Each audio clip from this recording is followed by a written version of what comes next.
Welcome everybody to my YouTube channel. This is the Key of E. I'm your host, Nader.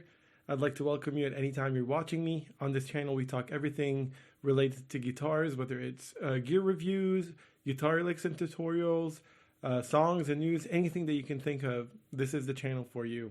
So, on this particular day and topic, we're going to be discussing this beautiful Gibson Les Paul studio session that I recently acquired over Christmas.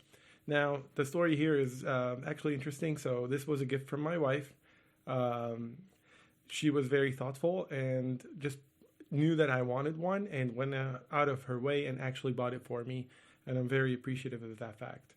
So let's discuss this guitar. So from a specs perspective, it does have everything that you want from a Gibson perspective, or from a Les Paul really. So it does have a mahogany back and a mahogany neck.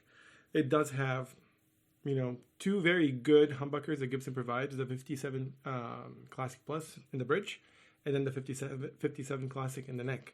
Now, when it comes to this guitar, why did I choose, or why did I want this guitar over anything else? Well, for starters, I really wanted a blue Les Paul that was within, less than $2,000 of a budget. So that's number one. And it also looks phenomenal. It does come with a two-way top on it.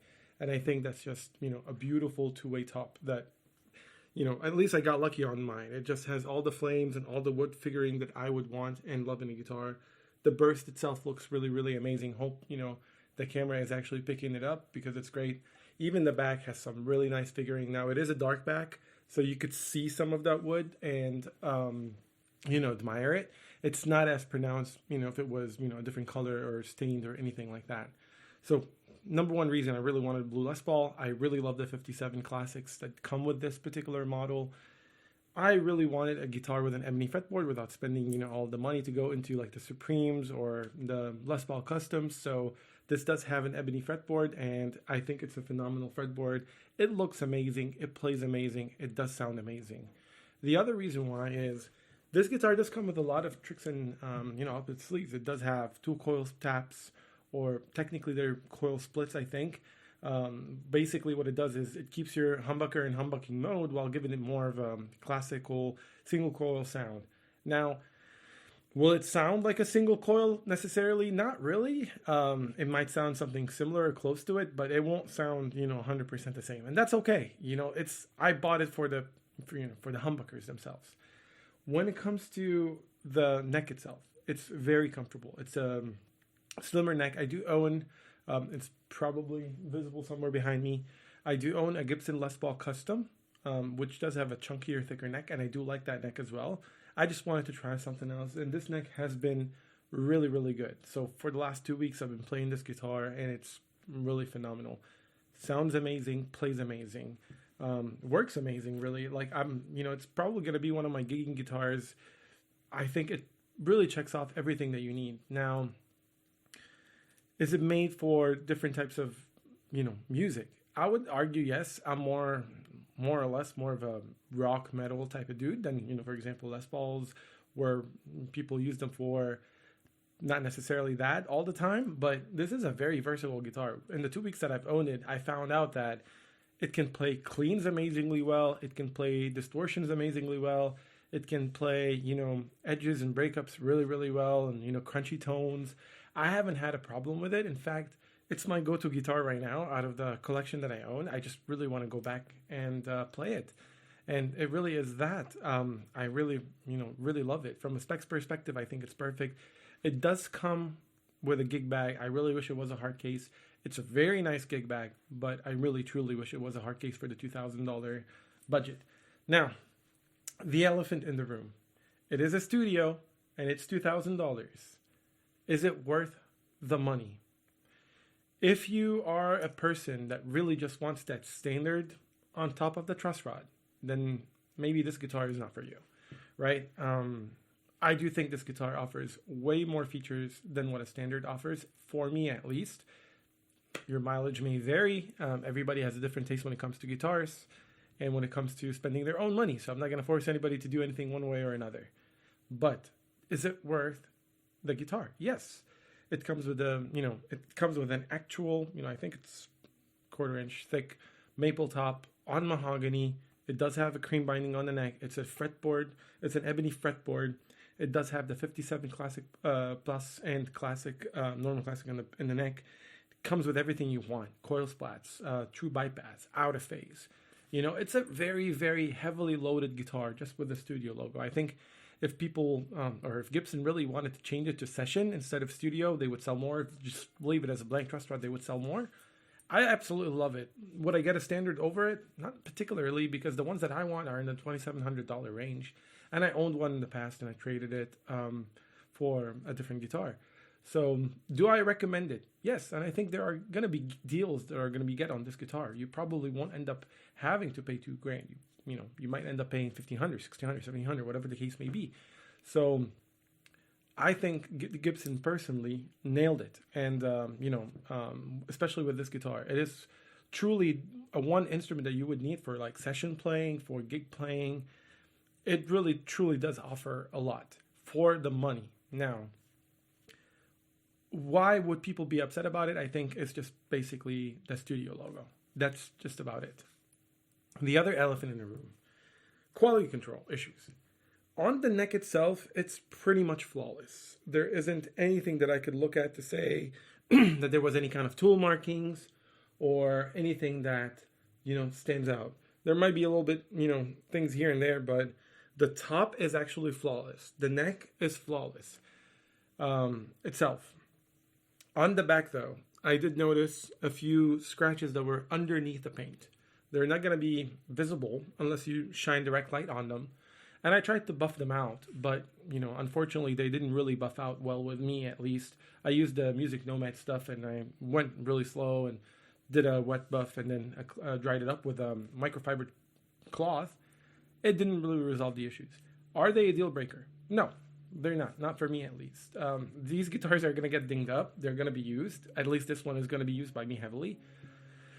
No guitar is going to remain new. I'm not really worried about that. That's okay with me. If it was something a little bit more major, yes, I would go through the process of, trying to establish a new one and getting a new one.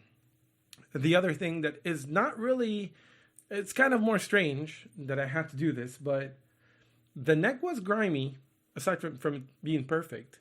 It needed a lot of cleanup. So the neck itself needed to be conditioned pretty thoroughly, and the fret wire itself was dirty. Now, I don't like the strings that comes on it anyway, and I had to lower the action just a little bit to fit my own needs, so I didn't really care. I just gave it a brand new setup, essentially. Cleaned up all the fret wire, cleaned up the neck, put some elixirs, 1046s, that's what I use.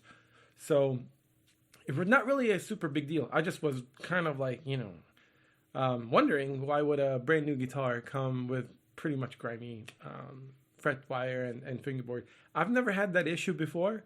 So as you can see, I've owned a lot of guitars, so I'm not 100% sure how that might have happened.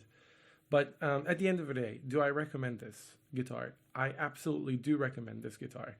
I think it's a great guitar for the money. I think it's if you remove yourself from the whole like standard versus studio versus everything, I don't look at it that way. I look at it from a guitar offering. Does it look good? Does it sound good? Does it play good? Is it feature heavy? There's a lot of things that I like. One thing that I did not touch upon is the back scoop. That is actually not a gimmick. I tried it against my own Les Paul Custom, and it is a lot more comfortable. It is a little bit more easy for me to access the higher frets. Now, I understand it's not like a Les Paul Axis Customs where the scoop is really scooped and all of that, but generally speaking, this is a really, really nice offering from a contouring perspective. And I do think it works. And I'm going to say something that might be blasphemous for people. And I'm not saying that this guitar is better than that guitar. Don't take it the wrong way. But ever since acquiring this guitar, my custom has been just sitting for now because of all the modern features that it's providing me. Will I ever sell my custom or say it's, or replace my custom with that? No, I love my custom. It's a 2013 model with a rich slide fingerboard. So it's not, it's not the one of the more desirable ones, but it's mine and I love it. And I think it is, objectively a better guitar than this. But this one is my go-to right now because it offers me so much more, right? Like everything else that we just discussed. So features, I would say 5 out of 5. Price, it is a studio. I would say 3.5 out of 5. They could probably lower the price a little bit and people would be happier. And then when it comes to tonability, I would say it's a 5 out of 5. Quality control, I'm going to have to give them 3 out of 5 because of the stuff that I discussed. But overall, I would highly recommend this instrument. I think this instrument is well worth the money if you have it. And, I think you should enjoy it. This is not a sponsored video. I'm a very small channel. I have like 17 subscribers or something like that. So by all means, I'm not trying to push anybody to do anything or any of that fact. I'm just trying to give my honest feedback and review about this guitar 2 weeks into owning it. I love it. With that being said, we're going to go into some of the tonal variations that this guitar may provide. Like, from a distortion perspective, I'm going to go through, all of the tones that it can provide. And let me know if you like it. And if you like this content, this type of thing, it wouldn't hurt if you like and subscribe to my channel. If you don't want to, I totally understand and appreciate you at least watching the video. But if you do like this stuff, I'm going to be trying to come out with a video at least once a week where, I'll have some new content and try to make something out of this channel that I think, would like or people would love. So if you want to subscribe to my channel, please go ahead and do so and hit the like button on this video. And I'll see you in the next upload, hopefully in a week. Rock on.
everybody. Thank you once again for joining me on the review of this beautiful Gibson Les Paul studio session. Please like and subscribe to my channel and leave comments in the comments section. I will read them and I will try to respond as much as I can to everybody. I'd love to have a conversation to see what you think about the guitar as well. So you guys have a great one, and I'll see you next time.